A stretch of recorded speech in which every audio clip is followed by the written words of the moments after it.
You're very welcome to the Irish Political Roundup with me, Roisin the Cleric.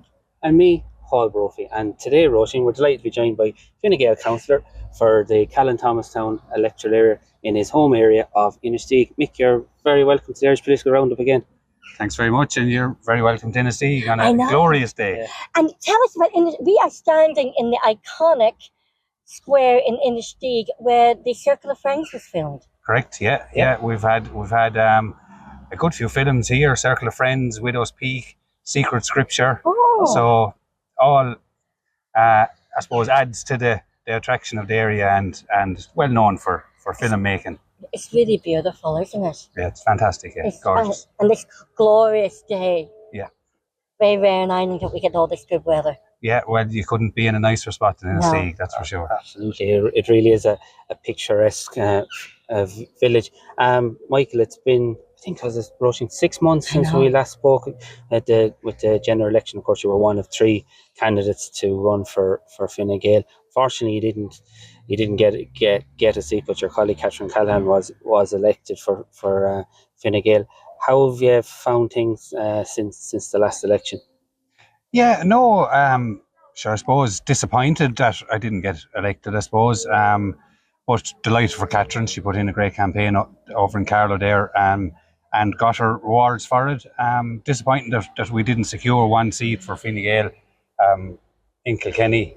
It leaves us a little bit isolated, and I suppose Catherine will do her best to represent the area as best she can as well. So, but on a personal note, it was disappointing not to get there. That saying, from my first time running, I got just short of 5,000 votes. Really delighted with that vote, but just fell a little bit short, and that's politics, you know. So you have to get up and move on again.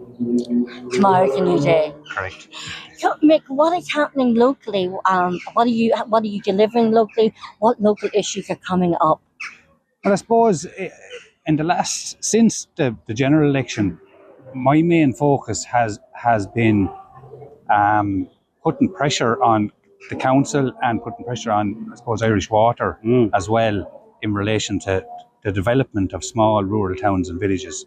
In my opinion, I think it's the biggest thing in rural Ireland at the moment. If you take this electoral district at the moment, there's only 2 places in the Callan-Thomastown district that you can build a scheme of 10 houses.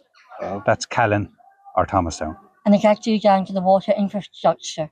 All other places are lacking or needing an upgrade in one or the other services that Irish Water provide, either water or wastewater. And that's really interesting, because everybody we've been talking to, and even to your colleague, your former county councillor colleague, Patrick O'Neill Jr., and I remember last year he kept talking about the water infrastructure, and I kept saying, we need to start talking about water.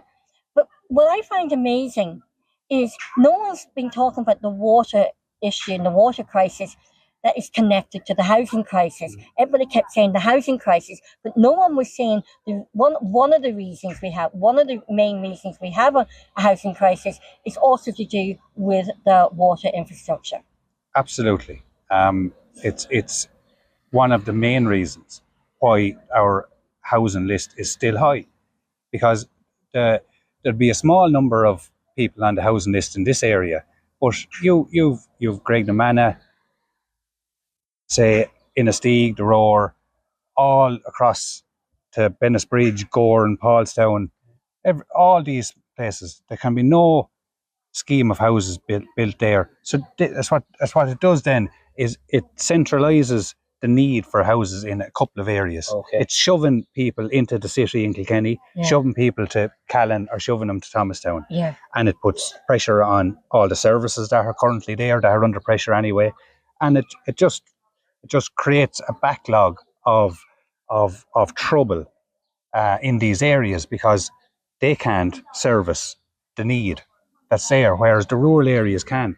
Like a delivery of 10 houses in Inistoige or Bennisbridge or the smaller places would help keep the school open, keep the shop open, add to the small local economy that's here already, and it'll be brilliant for the place. Whereas at the minute we're dotting the countryside with one-off housing, but it's not really affecting anything. You know, it'd be a far better model to build a scheme of 10 or 15 houses in the smaller villages, and instead of dotting the rural landscape with one-off housing.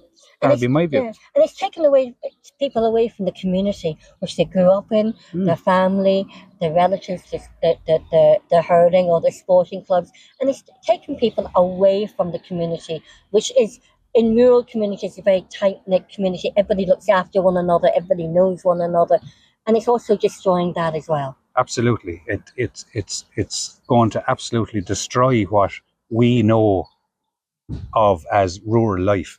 You know, the things that we love doing and enjoy doing. It's just not going to be there. It's a numbers game, and the numbers are not in the rural countryside anymore. You know, like you take the Roar village down there. There's about 5 or 6 families left living in the Roar village.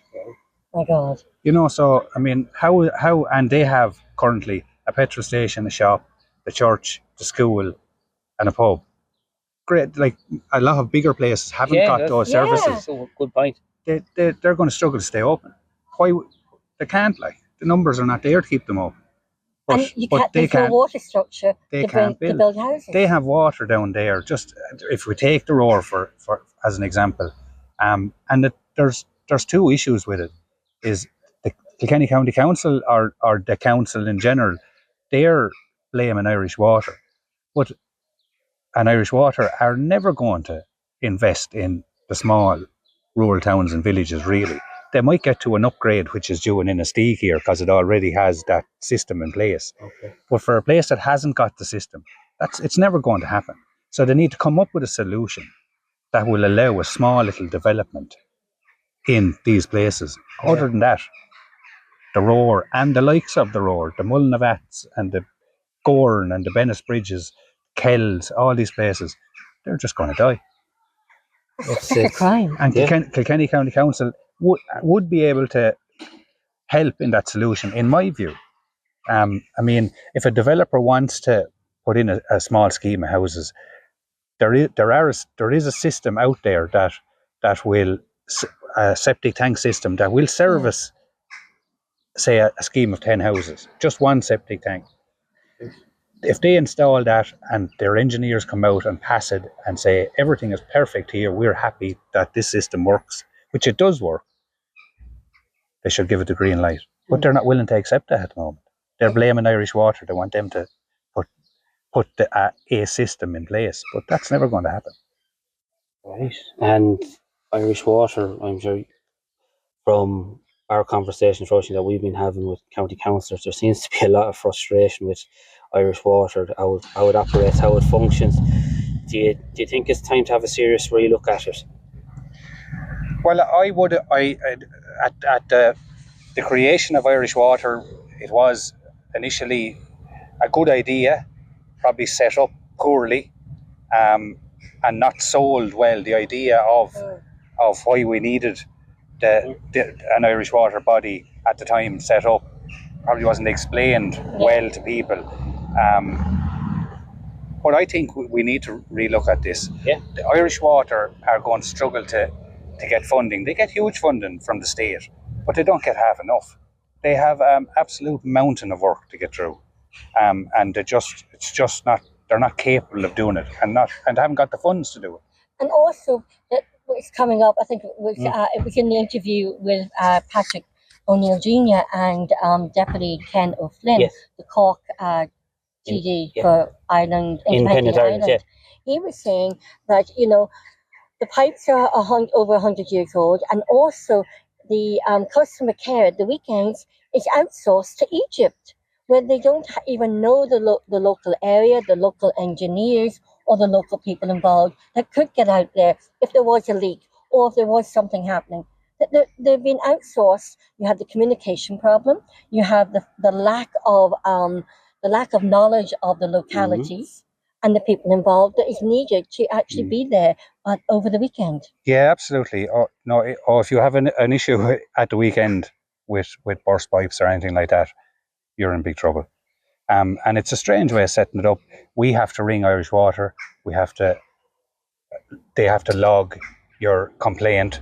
And once that's logged, they go ring the water services staff in Kilkenny County Council, and they go out and fix the issue. Why can't we ring? If we ring Kilkenny County Council and say there's a burst pipe here, water flowing everywhere on a Saturday, the first thing they'll do is you'll have to contact Irish Water. Ridiculous. You know what I mean? Yeah. So like it's Going around the houses. it's crazy stuff. Like it just doesn't make any sense. Local people will pull together. The county council, people working with the county council, the engineers, the people with the local knowledge will know exactly where. Like my son has bought a plot of land, a small little property in Cllr, and all the local farmers know exactly where all the pipes are. Oh in yeah, that, in that little and field. all to be fair to the county council staff in the water services, I'd know the lads in Thomastown there or whatever. I could ring them, and they'd know exactly where the pipes are. But they can't act unless they're given the green light by Irish Water. You know what I mean? So in your opinion, as a county councillor, do you think, yes, Irish Water, we were told that, we all thought, and I was guilty of it, I thought it was just another tax. I think was the message and the delivery of the message wrong and completely sort of spaghetti junction, that we didn't realise that the water infrastructure, the pipes are 100 years old and all copper and rusted. Yeah. That maybe if that had been the message, there wouldn't have been the outcry of. Absolutely, if it had been sold an awful lot better, I think we would have. And I'm not looking for something a mad water charge fee. I want just a basic fee so that everybody pays the same for water, a standard fee across the board, and it allows, if there's revenue coming in, it would allow Irish Water to go to the markets because they would have funds so that they could borrow, and then they would be able to invest the proper money that's needed in doing up all the infrastructure. But you not think now the people want to bring Irish Water back to the local county councils? Because maybe we're sick of the let's say the bad publicity, the bad inaction of Irish Water and their customer service team being outsourced to Egypt. Why can't we just have a customer service team here in Ireland and everything stay in Ireland? Yeah, I think it'd be great, but do I think it's going to happen? No, I don't. You know, that's unfortunately the way it is. I think we're unfortunately stuck with Irish Water now. I think the best we can hope for is some sort of modification of the way they provide their services, because Irish Water is here to stay, unfortunately. It's going to be underfunded for a long time, in my view, and it's going to leave rural Ireland in a really bad place. And also, when you think about the Irish Water outsourcing the customer service, that comes under data protection. And once data protection goes out to the European countries, it's... Well, you're definitely you're going down a tricky path then, to be honest. Yeah. So maybe we, the citizens, we don't want our data going to Egypt or outside the European Union. Yeah, well, I prefer that too. But unfortunately, I think it's not going to change anytime soon, which is disappointing. But exactly. And water, as you said, Michael, is a big issue. What are the other big issues that are coming up on the doors here in Inistoige? Well, I suppose there's concern, I suppose, in general about, I suppose, the amount of people that are coming in and out of the country. There's no doubt. People don't like to bring it up. They're a bit nervous about bringing it up. And I think because they're frightened of being silenced or labelled. Labelled, I'd say. You know, and like there is a concern, and like I don't mind the country helping people that are in need of help, none whatsoever. And there's a lot of foreigners that have come into the country that they're absolutely welcome and needed, because our hospitality sector, our health service, all them great people in those services, they're coming in willing to put their shoulder to the wheel, work and try and better themselves. Absolutely more than welcome to do so. But there is an issue with those that come in and they're actually given nothing to do. And if, like, idle mind is a dangerous mind in my view. I mean, I would love a system where those that were coming in and being housed and given a few bob to keep them fed and that. I'd love to see them being given something to do, whether it was for a half day every day or something. But like, if you'd hear reports of some places with grown adults there of 40, 50 hanging on corners and stuff like that. So, man, that's guaranteed to lead to trouble. It's just guaranteed. And it's not about race or gender or anything like that. If you had 50 Irishmen with nothing to do, standing on a corner all day, there'd be trouble as well. Yeah. Just give them something to do. You know, there's loads of tidy towns groups and all that need help every day. Why not get them on the FA schemes or something like that and help? They only have to work a half day even. Do you think too that an awful lot of people in Ireland, and it is getting bigger and bigger, feel that they're just not being listened to at their concerns at the amount of people coming into Ireland, and that feel that their culture's being taken away, the Irish culture's being taken away, and they're not being listened to? Yeah, well, there is a concern there. Yeah, there's no doubt about it. People are not shouting from the rooftops about it. I suppose I have a view on that, in that I think if there was ever a downturn, or in the economy, and people were out of work and a lot of unemployment, I think we'd have a different reaction to those that are coming in at the moment. I think it'd be far more serious and it'd be raised a lot more. But I think people are content in their own lives at the moment. There is work available and work there. It's not affecting them. Yeah, and it's not really affecting them at the minute, but that mightn't always be the case. I'd be just a little bit worried in relation to that, if there was ever economic downturn. As well as that, the areas that they're housed in as well, that would concern me a bit. Even you take the 250 or that in Walls Loch there, that has been granted planning. I mean, I just don't understand a decision like that. Going back to our previous conversation there with in relation to water services and septic tanks. So they're allowed build accommodation for 250 asylum seekers or Ukrainians in the middle of nowhere, but they can't build 10 houses in the Roar or in Inistoige or in Bennettsbridge. Yeah. So who are they looking after? They're looking after those that are coming in more so than their own people. Yeah, and that's where the citizens of Ireland, regardless of where they come from, the citizens of Ireland are feeling and experiencing that they are not being listened to, their voices are not being heard. Yeah, no, absolutely. I'd be active enough on the ground, and that's just the view I'm getting from people that I chat with and meet the whole time. So there are huge concerns there, huge. And what other issues are coming up?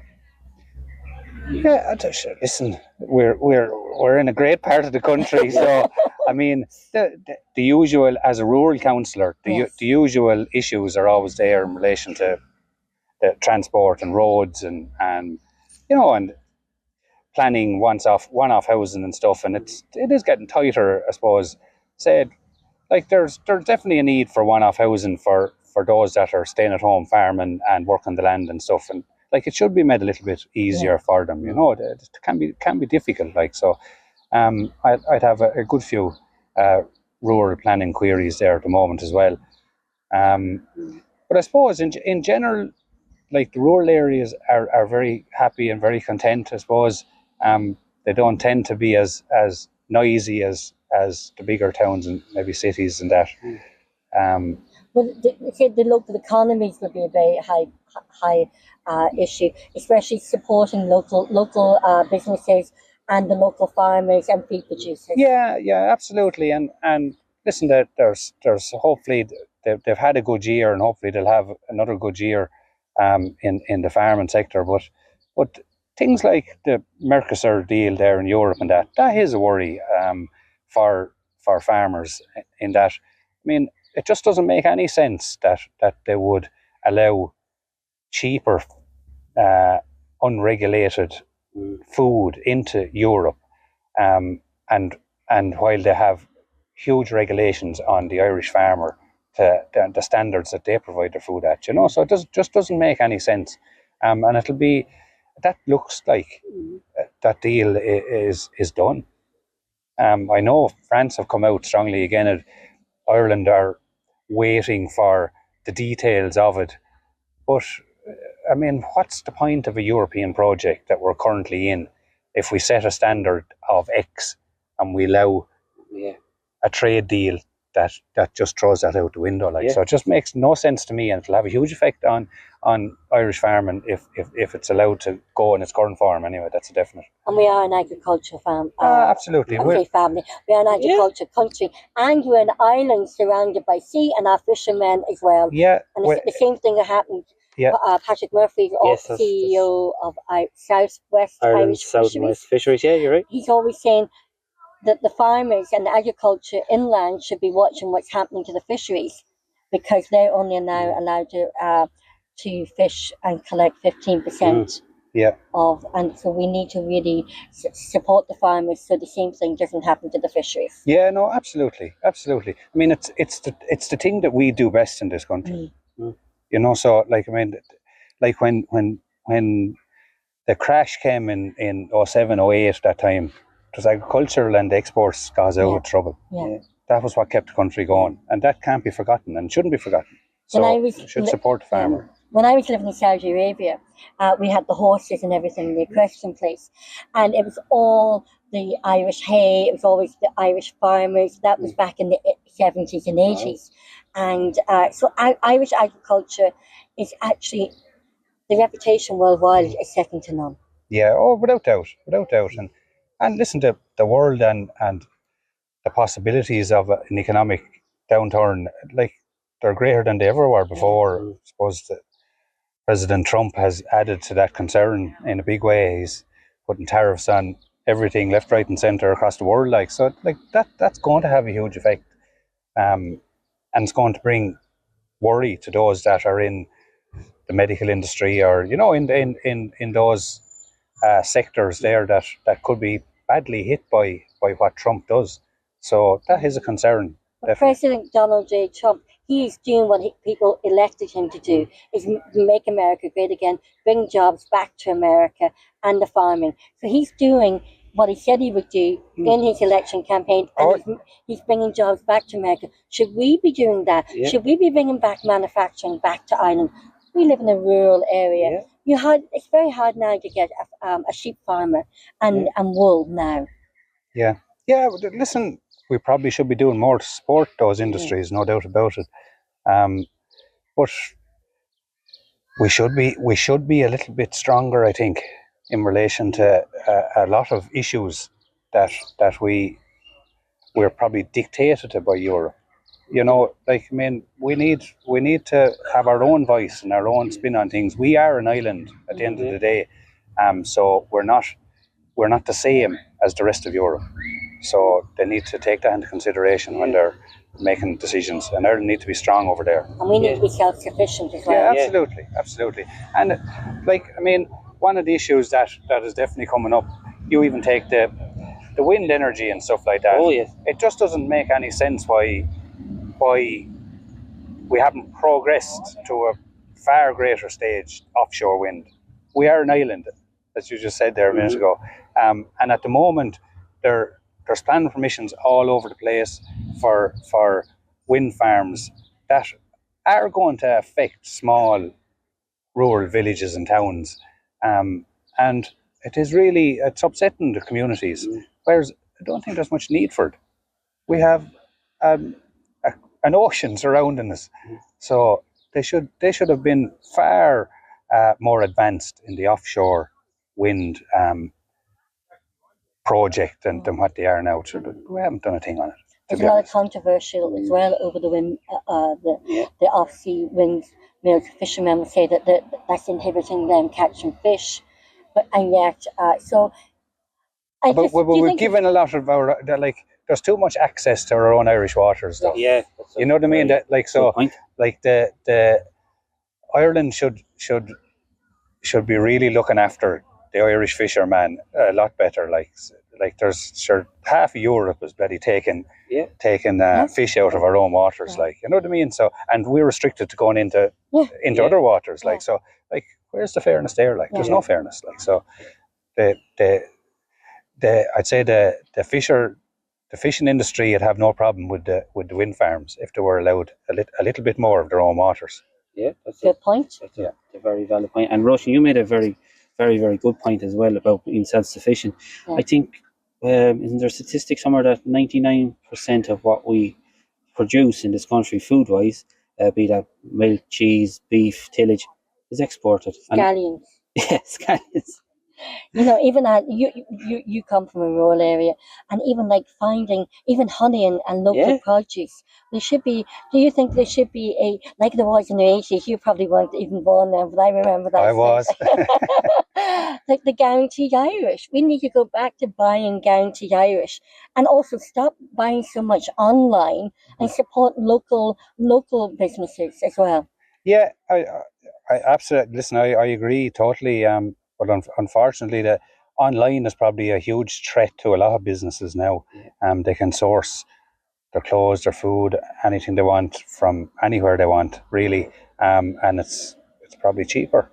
But it's a choice I think that people need to make. They need to be supporting the guaranteed Irish product. That's a definite. Like, I mean, I go back to that's what we do best in this country, and we should be supporting that. So I fully agree. We should be supporting the guaranteed Irish produce. That's for definite. Yeah, and have it should be on every food produce. Yeah, not 100%. Irish, and clothing 100%. And supporting small local businesses. Yeah, brilliant. Absolutely. And we'll keep banging that drum here on the Irish Political Roundup, Roisin. And Michael, we're not too far away. We have Woodstock Gardens just up the way from us. There's been a lot of investment there in the last little while. It is an absolutely fabulous amenity here in Inistoige, and it's, you know, it does bring in a lot to the area, both tourism wise and to the local economy as well. Yeah, no, the Woodstock's a fantastic place, and I suppose there has been huge investment in it over the last number of years. A lot of the pathways now have all been redone and resurfaced and that, and you know, and you have the winter garden and the wall garden up there. They're all improved all the time, year on year, and the staff at Kilkenny County Council do an amazing job. There's about 50,000 people go up to visit the grounds every year. So our kind of aim, I'm chairman of the Woodstock committee here with local people and council staff and Caoilte, and our aim is to try and get that figure up to 100,000.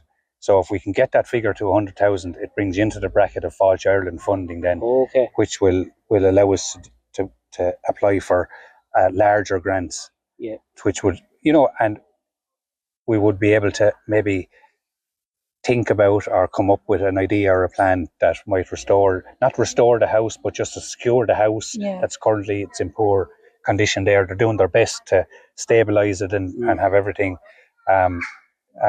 kept as it is currently, but it does need huge funding up there for works in relation to the house. There is a plan in place for it, so that you'd access Woodstock through the house and look at the gardens from, I suppose, a view that the way they were meant to be looked at.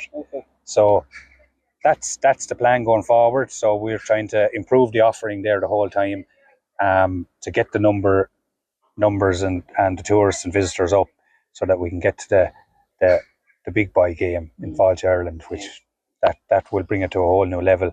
And I suppose the possibilities then of the Greenway linking into Woodstock will be a game changer if that actually happened. I know they had a consultation here a couple of weeks ago in relation to that project, so that's progressing. They have a couple of routes in mind, and they seem pretty confident that they can actually get this over the line, and TII have taken over the funding of the greenways across the country, so they have actually access to the budget that will allow these things to be done. You could be looking at a 10 or 20 million euro project, like, so it'll be unbelievable. It'll be a game changer for the area, absolutely. And like, it's a very tourist area. You know, could something be done to actually bring more tourists into Inistoige to help with the local economy? Yeah, well, I know it's going to take time to get that project finalised and over the line, I suppose, but I think that would really crown Inistoige. I think it would help it become what it should be, a popular 12 months of the year tourist destination, because it's a gorgeous place. It's a gorgeous place. Take something out of a little, I'm going to say a Hollywood movie, but it's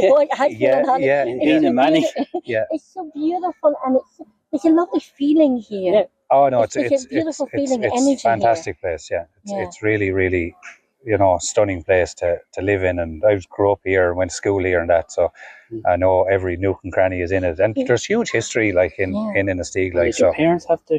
Remember, we were talking before the election. Did your parents have the shop just around the corner? We, as a young lad, we moved down from Muckalee. Okay. And with my parents bought the shop over here. That's so I was reared there for a number of years before we moved again. So no, I really loved the place, loved the people, and you couldn't be in a nicer place in the country, in my view. And you love representing the people of your constituency. Yeah, no, you'd be privileged to be a councillor for the people. I mean, I understand that I don't speak for everybody, but there's a lot. I get huge support in the area. People know I'm around, I'm contactable, and if they have any issues, I'll try their best. Whether they vote for me or not, it's immaterial. It's good to have someone local that people can go to with a concern, and most of the time I might be able to help, and sometimes I'm not. So that's just the way it is. But delighted to be representing the local area. And you've been representing this area for the last 10 years. I actually found your leaflet from 2014 online there, which was interesting. I think before yourself there was the late Andy Cottrell. He was Fine Gael councillor from Inistoige. As you spoke about, the importance of local people having a local councillor. That is really important when you want to get projects over the line, having a local voice at the table. Oh, absolutely. And there's a lot of funding out there now, and a lot of schemes of, it's sent down by the department now to the council. So, I mean, if you're at the table shouting about Inistoige or shouting about Craignamanagh, the areas that are around here, or the Roar or Thomastown, I mean, there's a chance that you might get a slice of that funding then. If you're not shouting or not at the table, you have no chance. And that is the reality. I always mentioned Andy Cottrell. Andy had a great career in politics and hugely instrumental in Kilkenny County Council's purchase of Woodstock Garden. Oh, wow. It wouldn't, I don't think, we'd be looking at a different Woodstock without Andy Cottrell, that's for sure. But he always told me, he said, it's all about the people. You have to listen to the people, stay on the ground, listening, talking to the people and represent them. All the other stuff doesn't matter. He said it's all about the people. And that's the way I like to think, that I represent the people and listen to the people all the time. And I think that's the way it should be. And all politics starts at local communities, and politics starts local. Oh yeah, those that are living it, sure, they know what it's about. Yeah, exactly. Yeah, in my view. And as regards, you spoke a lot about funding streams out there. Can it be a bit frustrating because there's lots of hoops that you kind of have to jump through? You have to get a consultant's report to get stage 1, then you need funding to go to stage 2, then you need another funding to go to stage 3, and then by the time you actually get to it, it could be years by the time you actually draw down that funds. Is there a lot of bureaucracy there? There is. It'll be very frustrating. I actually have a case this year now, and I was shouting about trying to get a bit of funding to upgrade the ferry bridge down there, just outside Ross there. It's really in bad nick, and it just needs a bit of care and attention. And I was delighted to see to see 200,000 being awarded to it, and then I discovered it was only for consultants. Oh, Consultants. So they got 200,000 in the roads budget this year, and it's only for consultancy work. Is money being wasted? Just to look at what is wrong with the bridge. And yet local people could have told them. Oh, crikey, Bob, it's unbelievable. So like that's the part that really drives me around the bend, I suppose, and it drives everybody around the bend. You know, the ordinary person on the all the ground. consultants is going to do just write up a report and tell you this is what you need to do, lads. So, you know, I agree with you, Roisin. There's a lot of money being wasted. Yeah, no, there is, of course there is, and I understand that there's processes have to take place, and they have to take care of, you know, of the works that's going to be done there. It's obviously over a river and that, and there's always you have to be careful with what you do when you're around those areas of Mm. conservation and that. But 200,000, just take a look at it. Very extravagant. If they gave me 100,000, I'd have change. And it's taxpayers' money. Yeah, as well. it is. It is. That's the way it is. You know what I mean? That's an unfortunate thing. Like, I mean, the country's going really well. People are working hard and they're paying their tax, and nobody likes paying the tax, but they don't want to see it wasted either. Well, people wouldn't mind paying tax if the money is not being wasted and it's going to resources that is needed for the people, for the local people and the people locally, regionally and nationally. Yeah, no, I agree, 100%, and I have no problem bringing those issues up at council meetings or to TDs or whoever I meet, but it does get lost at times. So it's lost in the translation. It does. By the time it gets to Dublin, nobody knows what was said.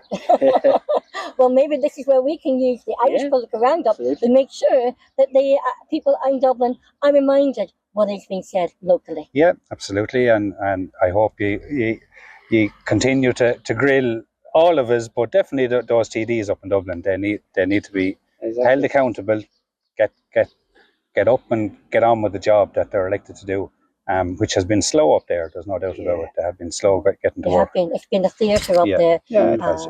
We were up there, and I was asked by your Catherine Callahan, Deputy Catherine Callahan, what I think, and I said, it's just theatre. It's like being in a going into Shakespeare's theatre and just watching all the dramatics and theatre. Yeah, and I'm sure for someone that's newly elected like Catherine, I'm sure it's an absolute ordeal for her to have to go look and listen to the carry-on that went on up there for the first few months. It was a joke, it was embarrassing, looking at it, to be honest.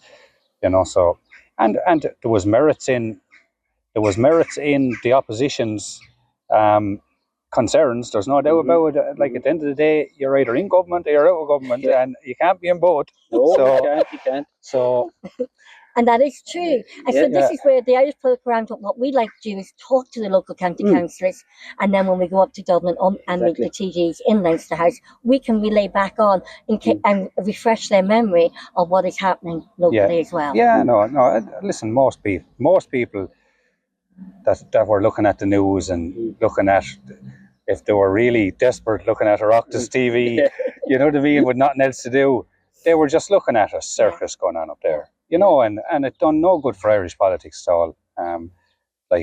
After the election, you're delighted for those that got elected and that, but you give them a couple of weeks grace, but then get on with the job. Exactly. Yeah. Get on with the job. Exactly. And we really do hope that you'll keep in contact with us, like other county councillors. We're going to be keeping in, and because you know what, I'm always a firm believer. You know what, politics is local. Very much so. Absolutely, and going back to what I said about with Andy Cottrell's advice and stuff like that again, listen to the people on the ground. They're the ones that matter.